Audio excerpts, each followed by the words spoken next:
మనుషులు వన్యప్రాణుల సంఘర్షణకు check. Hanuman project ప్రారంభించిన పవన్ కళ్యాణ్. ఆంధ్రప్రదేశ్లో మనుషులు వన్యప్రాణుల మధ్య పెరుగుతున్న సంఘర్షణను తగ్గించేందుకు ఉప ముఖ్యమంత్రి, అటవీశాఖ మంత్రి పవన్ కళ్యాణ్ కీలక నిర్ణయం తీసుకున్నారు. హనుమాన్ పేరుతో కొత్త సమగ్ర వ్యవస్థను ప్రారంభించారు. హనుమాన్ అంటే healing and nurturing units for monitoring, aid and nursing of wild life.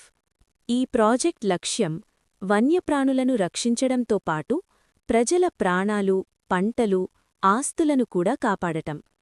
మంగళగిరిలో నిర్వహించిన కార్యక్రమంలో 100 ప్రత్యేక వాహనాలను పవన్ కళ్యాణ్ ప్రారంభించారు.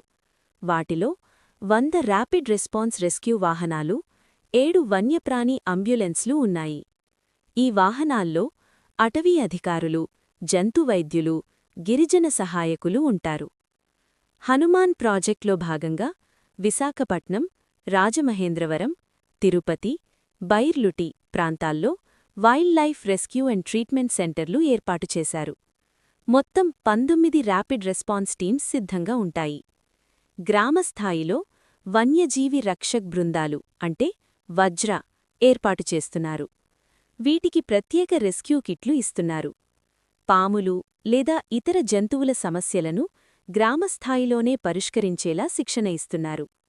వన్యప్రాణుల దాడుల్లో మనిషి మరణిస్తే ఇచ్చే పరిహారాన్ని 5 లక్షల నుంచి 10 లక్షలకు పెంచారు.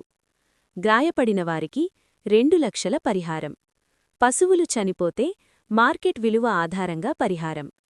చిత్తూరు, శ్రీకాకుళం, పార్వతీపురం మన్యం జిల్లాల్లో ఏనుగుల సమస్యను తగ్గించేందుకు కర్ణాటక నుంచి 4 కుంకి ఏనుగులను తీసుకొచ్చి 8 ఆపరేషన్స్ విజయవంతంగా పూర్తిచేశారు.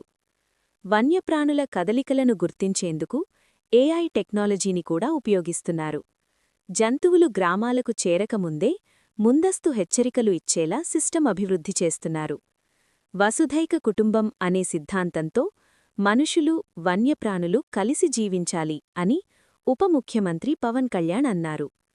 ఆంధ్రప్రదేశ్ను మోడల్ రాష్ట్రంగా తీర్చిదిద్దే దిశగా హనుమాన్ ప్రాజెక్ట్ ముందుకు తీసుకెళ్తామని తెలిపారు. Thank you for watching.